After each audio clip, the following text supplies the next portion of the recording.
Hey everyone, welcome to 99.6 The Howl for the uninitiated. This is an unedited YouTube vlog discussing everything Arizona Coyotes, and you can't go on a 5-game losing streak at the end of March trying to claw yourself into a playoff spot.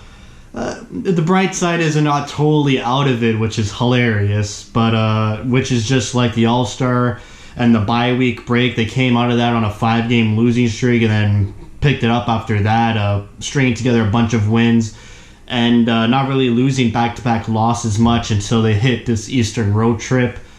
Eastern road trip to end this season. I mean, the Coyotes have been never good.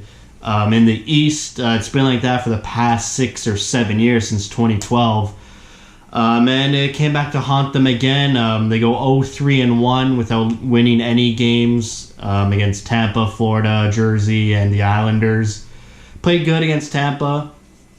Thought they had a really good effort, and that would propel them into Jersey and into Florida and into New York, but just didn't happen. I loved their latest effort against the Islanders, but only in the third period. They finally decided the last period of their road trip to actually play Coyotes hockey.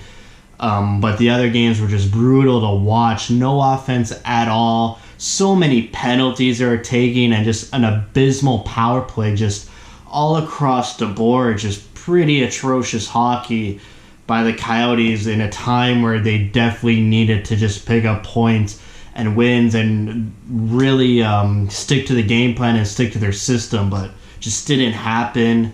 A bunch of their star players just ghosting.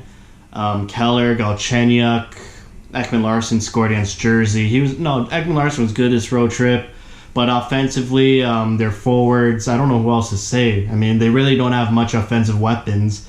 So Keller, Galchenyuk, Dvorak too, he's been really quiet. Hinostroza, he looked good. Could have used a goal from him on the trip, but just the offense was not there. Defensively, they were pretty good. Kemper was stellar. They had a lot of breakdowns against the Islanders, Jersey as well. But just their power play let them down at opportune times.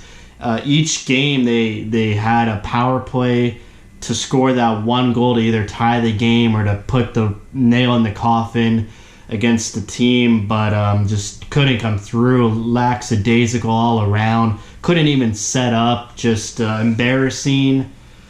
And, not good. Not good. They're still in it, like I said. They got huge games against teams they're fighting with. They got a Chicago game, a Minnesota game, and a Colorado game. So, I mean, you win those 3 in a row, you're in it, pretty much. So they got to get back home and figure things out. They got Chicago, who gave them a trouncing a couple weeks ago, 7-1. So they got to come out hard and back to work against Chicago. No really pauses to take out of this trip. I mean, they really have to reset their minds and just get back to work because it's now or never. I mean, there's 7 games left. I mean, you got to win like 5 of those games. So this will determine whether Coyotes make the playoffs.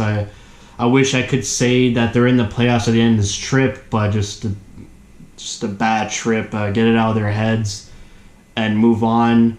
Nothing good to say. Like I said, a lot of negatives. Hopefully this stretch, shows Chaika in the offseason what this team is missing. I know what they're missing. It's Nick Schmaltz, who would be pretty good to have right about now. A power play specialist, a guy who could shoot the puck, a guy who can make plays, and a guy who could wake Keller up because no one is really doing that for Keller.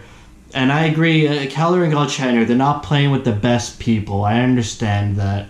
Galchenyuk himself playing with Fisher and Mario Kempe, or at other times with Connor Garland and Nick Cousins. So nothing on Galchenyuk alone. I know he's not surrounded by good top-end players, and neither is really Keller. I think him and Dvorak really don't mesh well.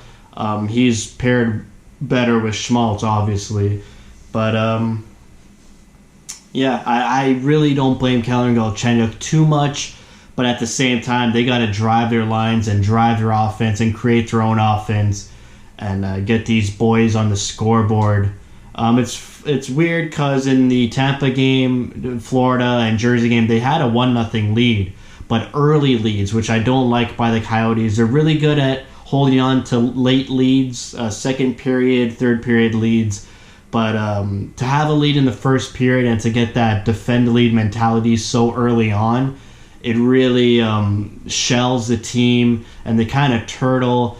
And that's what happened against Florida. Florida, came with pressure for the next, 40, 45 minutes in the game.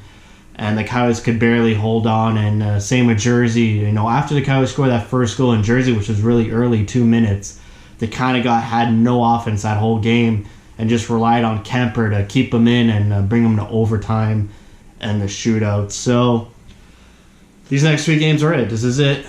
They put themselves in this hole themselves and got to pretty much win 75% of the games here on out. So let's watch these games and hope the Coyotes that showed up in that third period against the Islanders show up in all these games. And I'm not going to be too down on the team because they're not out officially yet. So they just got to win. When that time comes, I'll drill deep into why it's not necessarily a bad thing this is happening, but yeah. Well, I'll save it for later. So that's it for me. We just gotta get back to. They can't win. They can't lose 6 in a row. That can't happen. So hopefully they get a victory against Chicago and continue from there. So that's it for me. Thank you for watching. Thank you for your support.